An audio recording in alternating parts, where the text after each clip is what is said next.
There's no need for President Cyril Ramaphosa to declare details of the funding of his ANC leadership campaign in Parliament. He can be hauled before Parliament's Ethics Committee for deliberately misleading MPs. And neither the police nor the NPA can investigate him for money laundering related to the CR17 campaign. At least for now, Judge Peter Mabuse has ruled in favor of the president. That's partly because Busisiwe Mkhwebane did not oppose the interdict application. However, the president still has to convince the court on a date that's yet to be set why the public protector's Bosasa report must be reviewed and declared invalid. Ramaphosa believes Mkhwebane's investigation into his CR17 campaign was unlawful, as she has no jurisdiction to probe matters outside the domain of the state. The president must also convince the court why he's so desperate to hide banking details related to the campaign if there was no wrongdoing. Mkhwebane is yet to file her responding affidavit, but it's expected she will have to explain how Ramaphosa deliberately misled Parliament, while she says he responded to a question by the DA in good faith. Moluku Molot, Pretoria.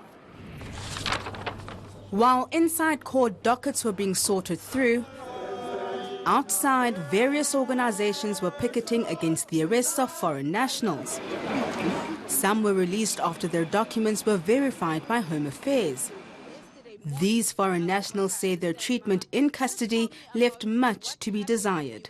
Silele simili since singena la silele simekona siphuma izolo Sunday ngabo 6 thina abanye siyagula sine asthma mara silale phansi asidli next mara siphatha ama passport sifuna ukwazi ukuthi kwenzakalani because sina ama passport and asenamalanga awaphelelwanga ngamalanga. Do you have any lawful grounds to remain within the Republic of South Africa, sir? I'm informed by Home Affairs you could produce no documentation to them.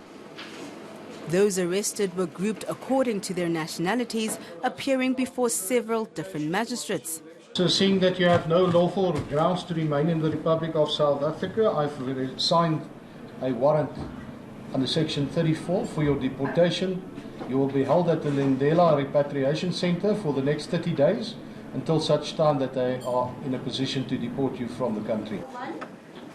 At the same time, 10 police officers appeared on charges of corruption, theft and defeating the ends of justice. These tactical response team members are accused of tipping off traders ahead of the raid. This group of officers allegedly tried to sell the counterfeit goods back to traders. And these three are accused of stealing some of the fake products. The cases against the officers have been postponed to Tuesday. Slindelo Masigan, Johannesburg. If the government can just understand to open that hospital, it will be much better for Tembisa Hospital because it's overcrowded here. Johannes de Koba was one of the workers moved from Kempton Park Hospital to Tembisa Hospital in 1996. He longs for the days when the facility's CEO had meaningful engagements with the staff. He used to call us every 3 months to ask whether, how do you feel about this job? But the glory days are long gone.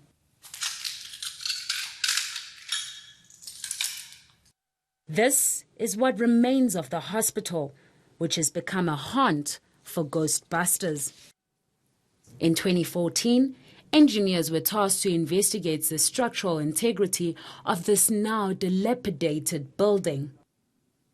According to Gauteng Infrastructure MEC, it was found to be sound at the time, but it's far from ready to reopen.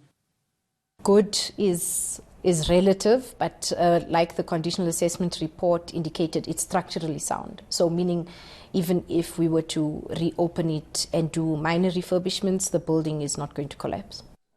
And it seems finding money to fix it up is a major problem.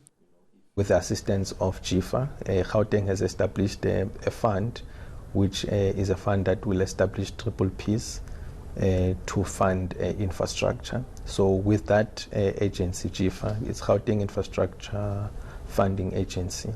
It will help us to get more funds from the private and to look at that. But Kempton Park is one of the key aspects or the key solutions to obviate the pressures from Tembisa. It's been 23 years since Kempton Park Hospital closed down.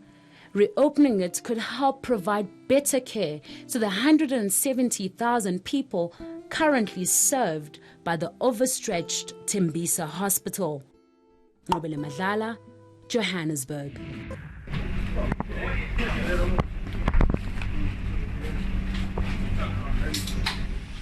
A rude awakening for these foreign shop owners in Soweto after hearing about the planned looting across the township.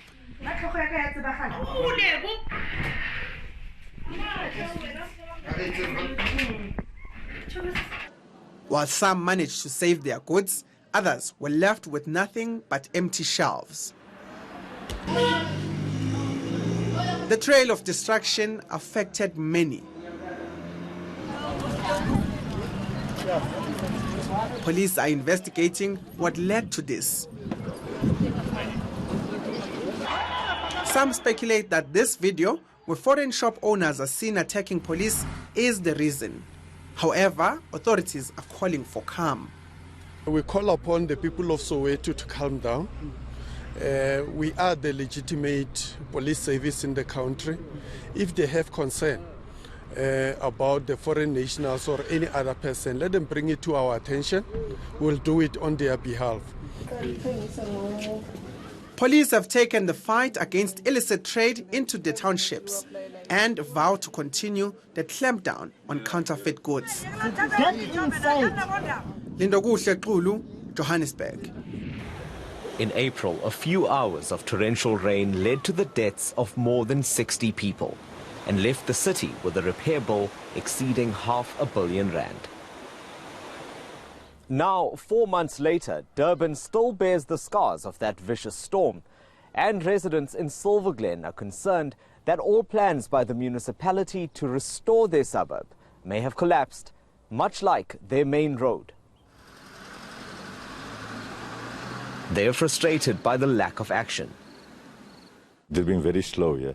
It's with the amount of problems in the municipality, they do not give preference to some of our areas, like in Chatsworth area are probably the marginalized areas. Residents say they've tried to get help. They've contacted the councillors, we wrote to the municipality, we telephoned the municipality, emailed the municipality, we go to the roads departments. At the federation now, we contact all the line departments. But they also come back to you that their hands are tied. They're waiting for the budget and waiting for the tenders to go out and that sort of thing. It's frustrating. Elsewhere in Silver Glen, sewage is contaminating a river. Pipes which burst during the flood haven't been repaired. Governor feels the eThekwini municipality has been paralyzed by corruption and political differences. The municipality is unable to continue working because of the infighting that is happening in the municipality. Besides the political problem they face, there's a problem within the party itself. So the two camps are now, it's impacting negatively on service delivery. Meanwhile, repairs to this road in Amanzimtoti, which was also crushed by the storm, appear to be well underway. The municipality has ignored a request for an interview on its progress in rebuilding infrastructure. Desan Thathia in Durban. FNB's latest data shows the demand for properties is showing mild signs of improvement, but sellers are opting to hold on to their homes because of unfavorable selling conditions.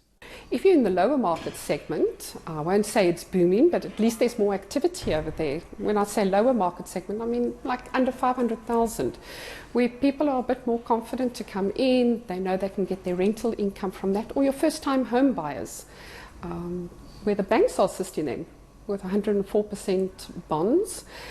The interest rate drop of 0.25 definitely helped in that segment.